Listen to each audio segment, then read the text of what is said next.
Graça e paz, que bom que nós estamos juntos em mais um vídeo e mais uma aula da nossa série de perguntas e respostas. Algumas perguntas vieram, nós vamos procurar trabalhar aqui em cima da questão que nos foi apresentada. A pergunta é a seguinte: para onde irão as almas dos justos e dos ímpios? E para este lugar que elas vão, existe consciência após a morte? A outra pergunta é a seguinte: depois do arrebatamento da igreja, nós iremos nos reconhecer na eternidade? E a terceira pergunta sobre novos céus e nova terra. Quando ocorrerá? Como será? E será tudo novo mesmo?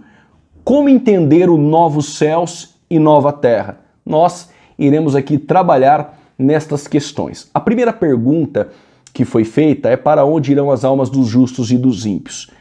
A alma dos ímpios, desde Adão até a batalha de Gog e Magog, elas são destinadas a um lugar chamado lugar de tormento. Por causa do pecado de Adão, Romanos 5,12, entrou o pecado no mundo e através do pecado entrou a morte passou a todos os homens, entrando assim morte física, espiritual e eterna. Em outros vídeos nós já trabalhamos na questão o que é a morte física, espiritual e eterna.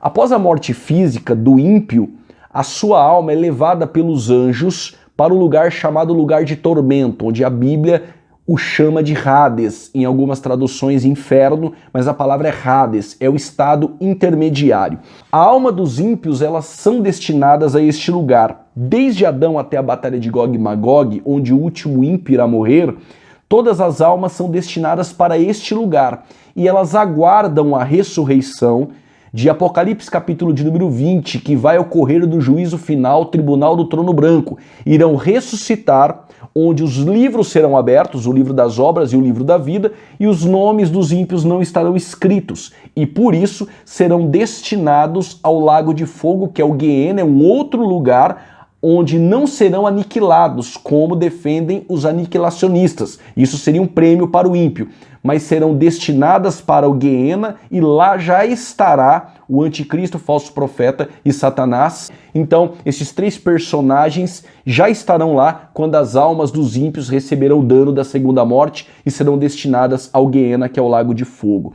A pergunta que foi feita também é o seguinte: após a alma dos ímpios serem lançadas neste lugar, chamado lugar de tormento, que é o Hades, elas têm consciência neste lugar? E aí nós temos um texto para trabalhar, que é o texto de Lucas, capítulo de número 16, versículo de número 19. Alguns defendem aqui que este texto trata-se de uma parábola e tentando anular algumas verdades aqui. O texto de Lucas, capítulo 16, versículo de número 19, onde em nossas Bíblias aparece no prólogo, na epígrafe, parábola, isto não consta nos autógrafos e nos originais. A Bíblia, quando foi dividida em capítulos, o tradutor achou por bem colocar a epígrafe e o prólogo, o título daquela passagem, para o manuseio ser mais fácil de encontrar textos através deste manuseio. Mas nos originais não consta. No grego, o texto começa a via de fato, e em todas as parábolas você não encontra nomes próprios. E neste texto aparece o nome de Lázaro e o nome de Abraão. Me parece descartar a possibilidade deste texto ser uma parábola. Aqui consta verdades reais que Cristo, caso ele estivesse contando uma parábola, ele estaria colocando ao lado a verdade, explicando através de uma figura de linguagem, de um recurso usado para facilitar o entendimento daqueles que o ouvem. Isso não seria uma mentira. Então, no capítulo 16, versículo de número 19 a seguir, mas eu quero começar a partir do versículo de número 22. E aconteceu que o mendigo morreu e foi levado pelos anjos para o seio de Abraão. E morreu também o rico e foi sepultado. Aqui nós temos o justo e o ímpio rico, o justo Lázaro. E no Hades ergueu os olhos, estando em tormentos, e viu de longe Abraão e Lázaro no seu seio. E clamando, ele viu, reconheceu e clamou: isso nos traz a clarividência de que há consciência. E ainda pede: Abraão, meu pai, tem misericórdia de mim, e manda Lázaro que molhe na água a ponta do seu dedo e me refresque a língua, porque estou sendo atormentado em chamas. Ninguém é atormentado por aquilo que ele não conhece.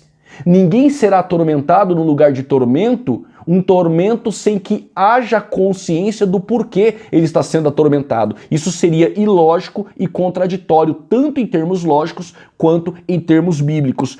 Disse, porém, Abraão: filho, lembra-te. Existe lembrança, então existe consciência após a morte.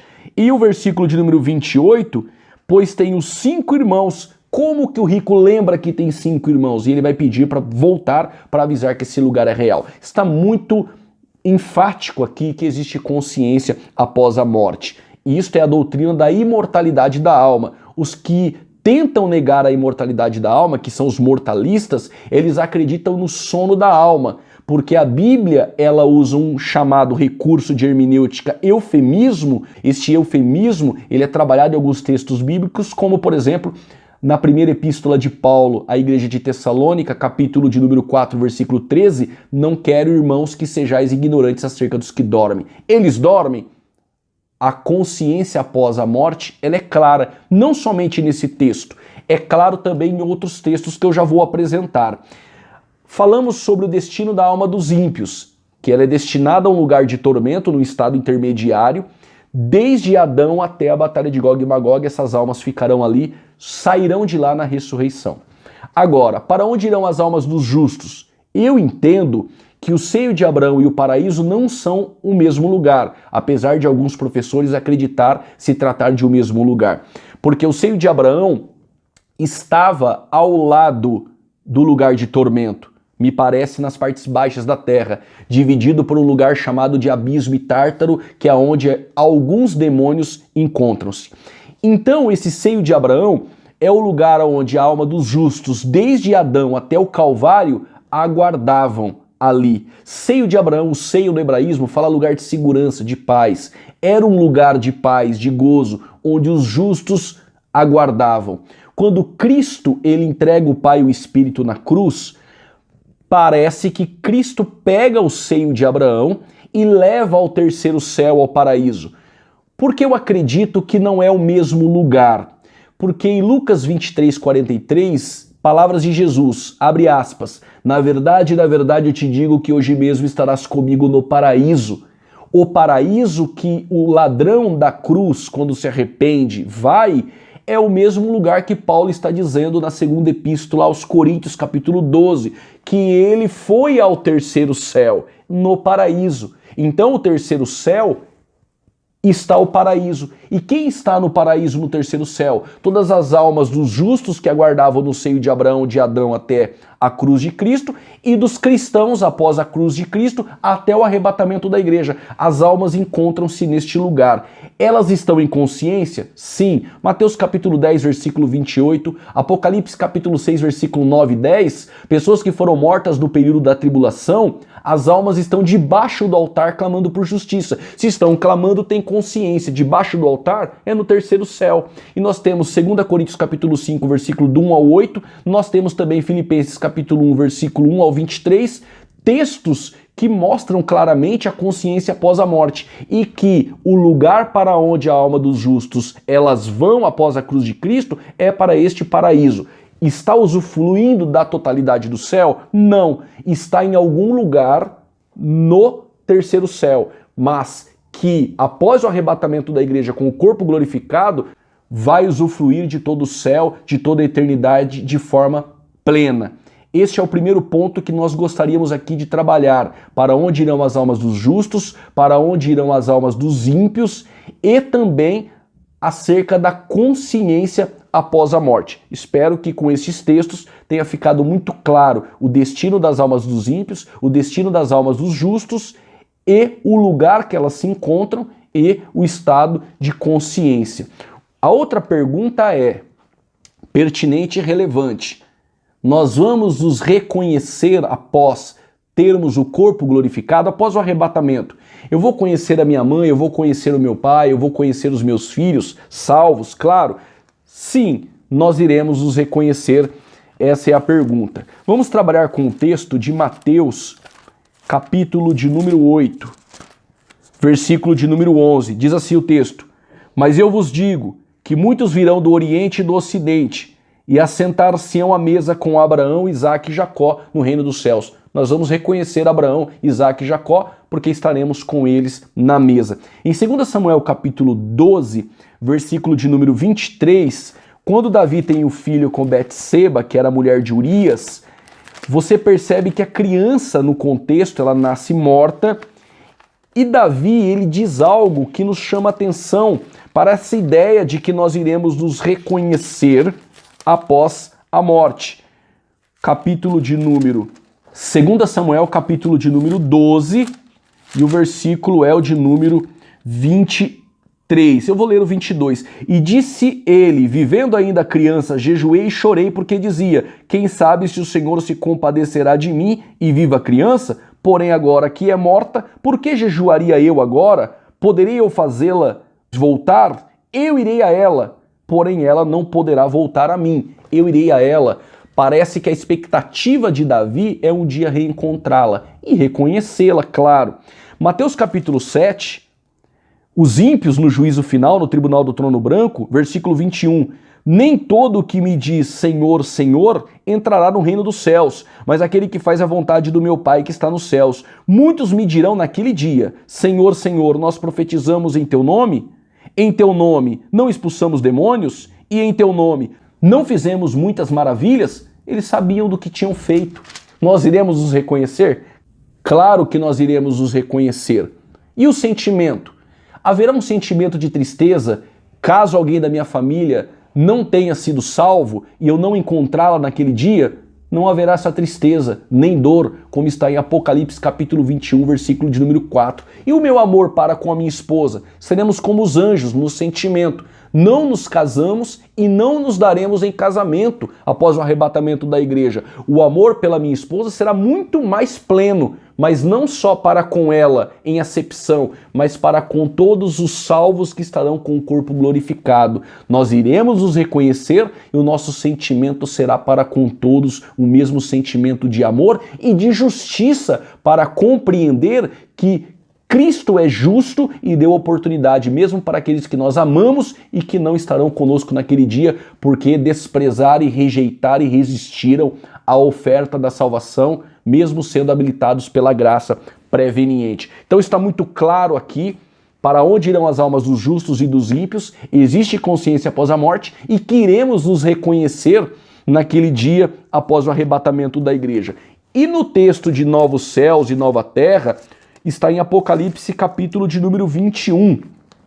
E vi um novo céus, e aqui não é outro, é um novo, e uma nova terra, porque já o primeiro céu e a primeira terra passaram, e o mar já não existe.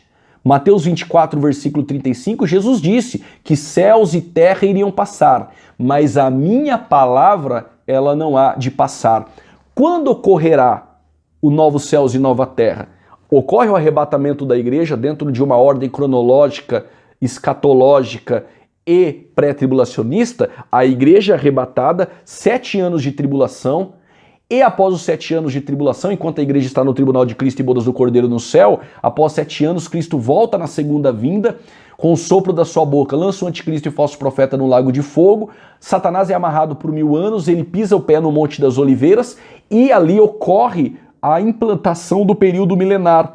Após o milênio, esse período milenar, terá o templo de Ezequiel, capítulo de número 47, estabelecido, um tempo onde os animais não terão ferocidade, tempo de longevidade de vida, de conhecimento ampliado, as mazelas serão destituídas, a terra restaurada. Mas após 1000 anos, Satanás é solto e ocorre a batalha de Gog e Magog. Após a batalha de Gog e Magog, juízo final, novos céus e nova terra. E por que novo se a terra já foi purificada no milênio? Porque depois que Satanás foi solto, a terra foi contaminada. Esse novos céus, a ideia é desse céu sideral, porque nós temos 3 céus, o primeiro, o segundo e o terceiro. O que foi contaminado? A terra e o céu sideral. Eles passarão pelo fogo e serão restaurados, recriados. Mas se passarão pelo fogo, serão destruídos? Sim, mas da mesma matéria-prima, como em Gênesis 1, Deus irá recriar todas as coisas a partir do elemento que ele tem em mãos, que é a matéria-prima. Ele vai recriar o novo céus e nova terra. E a nova Jerusalém, ela desce ataviada e vai se fundir. Por isso que é a pergunta: é terra, é céu, onde nós vamos habitar? Nós ficaremos com ele nos céus, porém nós desceremos com a nova Jerusalém ataviada, que se funde com novos céus e nova terra, sendo uma única coisa, onde nós vamos usufruir de forma plena com Cristo eternamente. Glória a Deus por isso.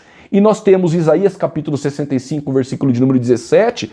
Isaías, ele já havia prometido este novos céus e nova terra. Olha o que diz o profeta Isaías no capítulo de número 65, versículo de número 17. Porque eis que eu crio céus novos e a nova terra, e não haverá lembrança das coisas passadas, nem mais se recordarão. Do que não vão se recordar? Da tristeza, não vai se recordar da angústia, das tribulações, das perseguições, porque será novos céus e nova terra. Mas nós teremos consciência. Alguns usam o texto de Eclesiastes capítulo 9, versículo 5, para dizer que ali Salomão estava falando que nós não teremos mais lembranças de nada. Salomão fala por 29 vezes coisas que ocorrem debaixo do sol. Ele vai dizer que teve cantores dentro e fora de casa, que das delícias que os homens poderiam usufruir, ele usufruiu de todas, teve 1000 mulheres, o homem mais rico, o reino mais próspero, e Salomão diz que teve servos dentro e fora de casa, mas que tudo isso é vaidade, que tudo passa. Ali Salomão não estava doutrinando a igreja acerca de imortalidade da alma ou de vida após morte. Então o que vai passar, que nós não teremos lembranças, é essa terra e a tristeza e o pecado dela, porque a própria terra geme aguardando a expectativa de um novo céus e nova terra. Romanos capítulo de número 8 vai dizer isso, texto relevante e pertinente a essa proposta. Porque a ardente expectação, versículo 19, da criação espera a manifestação dos filhos de Deus, porque a criação ficou sujeita à vaidade, não por sua vaidade, mas por causa do que a sujeitou, na esperança de que também a mesma criatura será libertada da servidão da corrupção para a liberdade da glória dos filhos de Deus. A terra aguarda a expectação, porque até o momento ela geme por causa do pecado.